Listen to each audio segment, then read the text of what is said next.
Di Korea Selatan, terdapat kisah memilukan yang dialami oleh seorang pekerja yang sampai bertahun-tahun kematiannya tidak mendapatkan kompensasi yang setimpal. Pada bulan Mei 2005, Wang Yumi, seorang wanita 21 tahun mengeluh sakit kepada orang tuanya, namun dianggap hanya sakit biasa.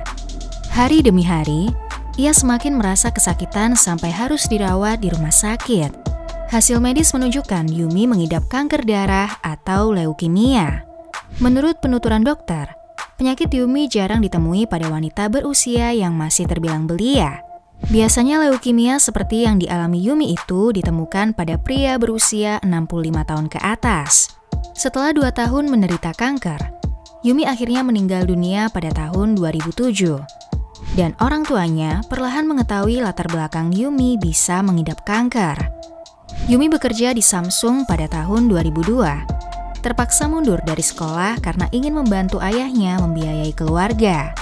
Ayah Yumi hanya seorang supir taksi. Yumi adalah tipikal anak pekerja keras dan juga cerdas, hal yang memang dibutuhkan oleh Samsung.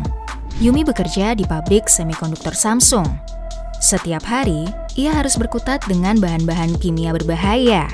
Inilah penyebab utama Yumi menderita leukemia, karena Yumi terpapar bahan kimia terlalu sering. Samsung sebagai perusahaan yang menaungi Yumi tidak memberikan pertanggungjawaban yang setimpal. Bahkan ketika masih sakit, Yumi tidak pernah dikunjungi oleh manajernya. Setelah orang tua Yumi melakukan penuntutan, akhirnya Samsung memberikan kompensasi berupa 5 lembar cek. Masing-masing cek senilai $1.000, padahal biaya medis Yumi sebesar $50.000. Samsung berdalih tidak ada dana cukup untuk mengganti biaya medis Yumi. 11 tahun kemudian, ayah Yumi dan ratusan kerabat korban lain dari paparan bahan kimia Samsung menuntut kompensasi. Akhirnya Samsung memberikan kompensasi sebesar $11,6 juta, yang artinya hanya $100.000 per keluarga. Padahal saat itu laporan keuangan Samsung menampilkan keuntungan sebesar $54 miliar. Di Korea Selatan, orang paling berkuasa bukanlah seorang politikus, namun seorang konglomerat. Samsung merupakan salah satu dinasti konglomerat di Korea Selatan yang menyumbang banyak keuntungan bagi negeri gingseng tersebut. Pada tahun 60-70-an setelah Perang Korea selesai, banyak warga Korea yang ingin meminjam uang untuk memulai usaha baru.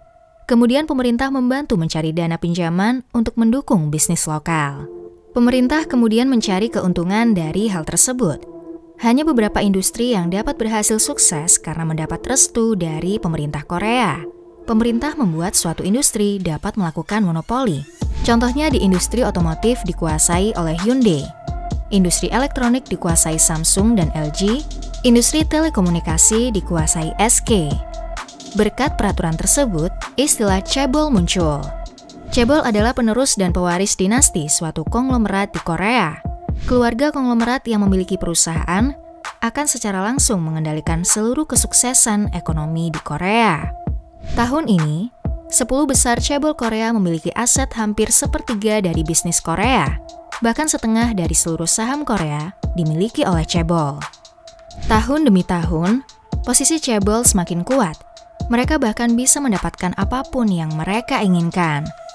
Heather Cho atau Cho Hyun-ah, seorang anak dari pemilik Korean Air, salah satu orang kontroversial di Korea, yang pernah memaksa pesawat untuk segera lepas landas karena tidak berkenan dengan sajian yang diberikan oleh pramugari dan menuntut permohonan maaf dengan berlutut kepada Heather. Penumpang lain ikut marah karena menurut mereka, Heather menyalahgunakan kekuasaan dan menuntut agar kasus tersebut dibawa ke pengadilan. Namun Heather hanya dihukum 1 tahun penjara dan keringanan hukuman 5 bulan. Ada juga Chae Tae-won, CEO dari SK Group, sebuah perusahaan telekomunikasi terbesar di Korea. Pada tahun 2013, ia dihukum karena melakukan penggelapan secara ilegal, yaitu memindahkan uang perusahaan ke rekening pribadinya. Ia diberi hukuman 2 tahun penjara. Selama di sel tahanan, ia mendapatkan 1.700 kunjungan yang bermaksud untuk mempertahankan kelangsungan bisnisnya. Ia juga mendapat keringanan hukuman dan dapat kembali menjadi CEO SK Group. 2 contoh tersebut hanya sebagian kecil kasus yang dilakukan oleh chaebol Korea. Banyak kasus seperti penggelapan pajak dan penipuan, namun mereka bisa mendapatkan keringanan hukuman atau bahkan tidak mendapat hukuman sama sekali. Pada tahun 1938, Samsung dikenal sebagai perusahaan perdagangan ikan kering senilai $25. Pendirinya, Lee Byung-chul, tidak tahu bahwa kedepannya Samsung menjadi perusahaan elektronik terbesar di dunia. Pertumbuhan Samsung diwarnai dengan kesepakatan-kesepakatan yang buruk.